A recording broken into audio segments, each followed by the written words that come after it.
l'agneau de Dieu qui ôte le péché du monde en voyant le Christ.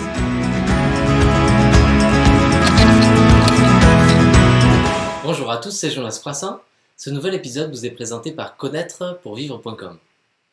On m'a posé la question suivante sur les réseaux sociaux. On m'a demandé, est-ce qu'on est sauvé par les œuvres, par la loi, par la foi ou par la grâce? Alors c'est une question formidable.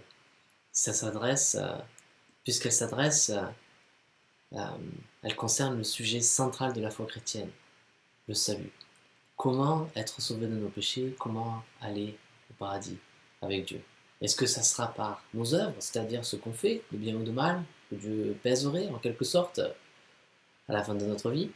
Est-ce que ça concerne la loi, c'est-à-dire est-ce que nous obéissons au commandement de Dieu d'une manière telle qui nous permettra d'être épargnés? Est-ce que c'est par la foi, croire en quelque chose? Ou est-ce que c'est une grâce, un cadeau immérité de Dieu?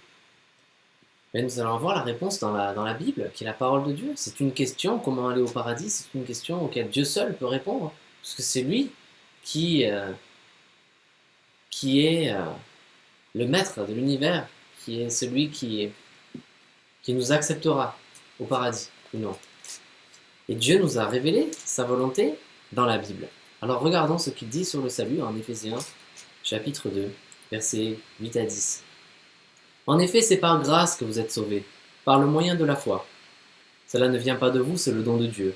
Ce n'est pas par les œuvres, afin que personne ne puisse se vanter. Donc vous voyez ici que Dieu dit qu'on n'est pas sauvé par les œuvres qui sont les œuvres de la loi, les bonnes actions que l'on fait pour obéir au commandement de Dieu. Ce n'est pas la raison pour laquelle nous sommes sauvés. Tout simplement parce que la loi ne pourra jamais être complètement suivie par un homme ici-bas. Il n'y a que Jésus-Christ qui a obéi parfaitement à Dieu. Et quand nous avons péché, et nous avons tous péché, nous avons tous volé, menti, déshonoré nos parents, manqué à quelque chose de bien, nous avons tous fait quelque chose qui n'était pas la gloire de Dieu. Et la Bible dit que ça nous amène en enfer. Et donc même si vous faites de bonnes actions, si vous voulez, vos mauvaises actions vous emmènent en enfer. Et donc vous ne pouvez pas échapper à l'enfer par vos bonnes actions, parce que vos mauvaises actions, si peu nombreuses soient-elles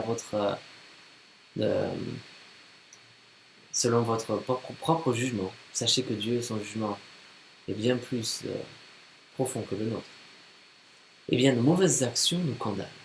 Et donc le texte dit, c'est par grâce que vous êtes sauvés, par le moyen de la foi. Ça ne vient pas de vous, c'est le don de Dieu. Ça ne dépend pas des œuvres afin que personne ne se vante ou ne se glorifie.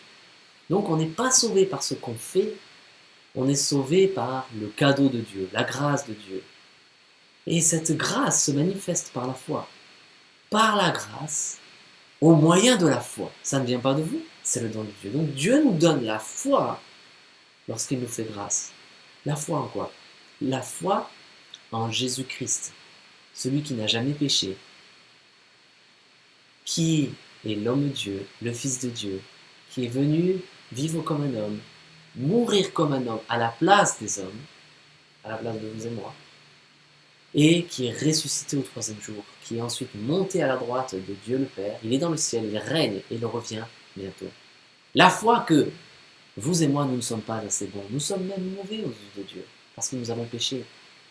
Mais Jésus-Christ est parfait, et si nous croyons en lui, et sa capacité à effacer nos péchés, et à nous donner sa vie, qui est acceptable aux yeux de Dieu, eh bien, nous serons sauvés. Donc nous ne sommes pas sauvés par les œuvres, nous ne sommes pas sauvés par la loi, nous ne sommes pas sauvés par ce que nous faisons. Nous sommes sauvés par Dieu, c'est lui qui est sauveur, lui seul. Par Jésus-Christ qui est mort. Il faut avoir cette foi. Et si on a la vraie foi, on va agir. Agir dans la repentance. Alors j'aimerais citer quelques autres textes, juste pour montrer que ce salut par la foi et non par les œuvres, c'est une doctrine qui se retrouve dans toute la Bible. Il y a un verset, par exemple, en Galates 2,16, donc tout l'épître de Galates, toute l'épître de Galates, c'est un argument pour dire qu'on n'est pas sauvé par la loi, on est sauvé par la grâce, par la foi. Et dans Galates 2,16, il est dit « Cependant, nous savons que ce n'est pas sur la base des œuvres de la loi que l'homme est déclaré juste, mais au moyen de la foi en Jésus-Christ. Ainsi, nous aussi, nous avons cru en Jésus-Christ afin d'être déclarés justes sur la base de la foi en Christ et non des œuvres de la loi, puisque personne ne sera considéré juste, ne sera justifié, ne sera sauvé sur la base des œuvres de la loi. Vous voyez? Et même dans le livre de Romains, Romains chapitre 4 et suivant, c'est répété maintes et maintes fois. Abraham, dans l'Ancien Testament, a été sauvé par la foi, et nous aussi, nous sommes sauvés par la foi. C'est-à-dire, il faut venir avec les mains vides devant Dieu. Il faut dire, Seigneur, mes mains sont sales, j'ai péché, je n'ai rien à faire, je n'ai rien fait qui mérite ton pardon, mais je me repens. Et je te demande, Seigneur, de me laver par Jésus-Christ, par son sang, de me purifier, de m'accepter comme tu l'as promis, parce que Jésus-Christ est digne et je suis indigne. Je crois à sa résurrection, je veux changer de vie. Et celui qui est chrétien, celui qui s'approche de Dieu comme ça, il sera sauvé, il est chrétien. Et ce n'est pas ses œuvres qui le sauvent, mais puisqu'il est sauvé, il aura des œuvres.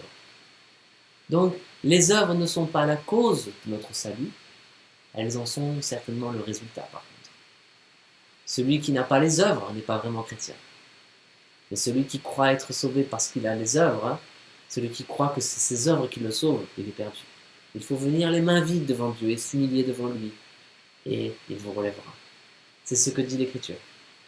Merci de nous avoir suivis, c'était Jonas Poisson pour connaître-pour-vivre.com. N'hésitez pas à vous abonner, à nous laisser un j'aime, poser des commentaires, poser vos questions. Et n'hésitez pas à consulter aussi les autres vidéos, des centaines de vidéos sur cette chaîne. Je vous remercie de nous avoir suivis et je vous dis à bientôt pour de nouvelles vidéos. Que Dieu vous bénisse.